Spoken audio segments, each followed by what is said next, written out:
Guys, আমি অদিতি চলে এসেছি আবার একটা নতুন ভিডিও নিয়ে। তো হাতে ছুরি দেখে ভাবছো কি করব ছুরিটা দিয়ে।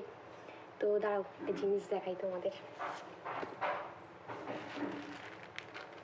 কী বলো দেখি, চলে এসেছে একটা পার্সেল। তো এটা অর্ডার করেছিলাম মিশো দিয়ে।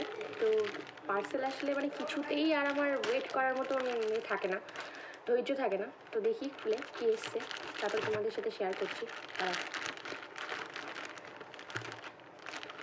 এসছে একটা ব্লাউজ অর্ডার করেছিলাম মিশোতে, খুব ভালো লেগেছিলো।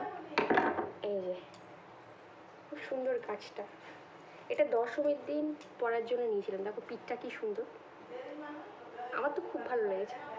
আর ফ্রন্ট এটা তার কি লেগে আছে সুতো। এই যে ফ্রন্টটা ঠিক এরকম, এই যে ব্যাক পোর্শন। আশা করি ভালো লাগবে। তো আরও একটা পার্সেল আছে, দাঁড়াও। এই যে এটা মনে হচ্ছে সম্ভবত আমার বরের জিনিস, মানে বরের শার্ট না প্যান্ট আছে। এটা নেওয়া অ্যাকচুয়ালি মিন্ত্রা থেকে, এই জিন্সটা ওর জন্য। ভালোই এসছে, খারাপ আসেনি। তো তোমরা কী কী কেনাকাটা করলে পুজোর উপলক্ষে তো জানিও কমেন্টে। তো আজকের জন্য ভিডিওটা এখানেই।